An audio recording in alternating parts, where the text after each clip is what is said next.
आता सीएमान आमकां रोखडें दिता म्हळ्यार आपल्या फंड्स अवेलेबिलिटी प्रमाणे आपण दिता म्हणून सांगला. सीएमाचे response has been more than prompt. तुम्ही पयलें म्हणटा पळय न्हू ते फक्त ओनियन डील करता. We are only talking about onion right. Problem is with onion, nothing else. Okay. आणि बाकीचे डीलर आहा पळय पयलींचे आमचे सप्लायर तांचे कडेन उलयला न्ही आमी. तांकां आतां कितें जाला, सगळ्यांचे 4-4, 5-5 म्हयने आमची बॅकलॉग आसा तांकां पेमेंट दिवपाचो. ते सुद्दां आमी गव्हर्मेंटा कडेन मागला की बाबा आमकां तो आमचे ऑलमोस्ट 34 crores गव्हर्मेंटा कडल्यान येणे आसा.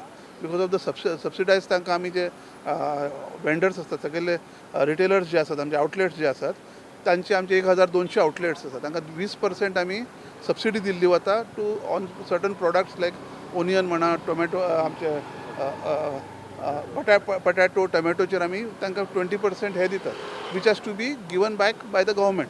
आमकां ऑलमोस्ट 1.5 वर्साची थकबाकी आसा आमची, ऑलमोस्ट 34 गव्हर्मेंट कॉर्पोरेशनाक 34 crores देणे आसा. तुम्ही सप्लायरांक कितले देणे आहा? आमी ऑलमोस्ट 5 ते 6 म्हयन्याचे देणे आसा. कितले अराउंड फिगर? 20 crores ना around the similar amount of money आमी दिवचे आसा. 34 crores अराउंड 30-35. ते पयलीं क्लियर करा म्हणटा मागीर सप्लाय न्ही, तशें न्ही. कितें जातलें ते automatically they will bring down the rates and they will be in a position to give upfront.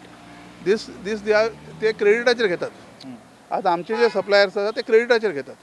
So क्रेडिटाचेर आज मार्केटांत तशें मेळना. सो आमी जशें पेमेंट करतले तशे रेट्स कमी जातले.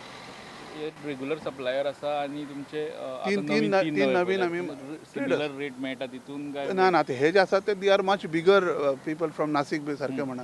ते मार्केटांतले व्हडले सप्लायर आसात, but they are asking for तांचे rates would be even more reasonable. So ते what they will do the moment you start paying them upfront, म्हणजे ताणें माल दिल्या प्रमाणे त्या प्रमाणे रेट्स कमी जातात.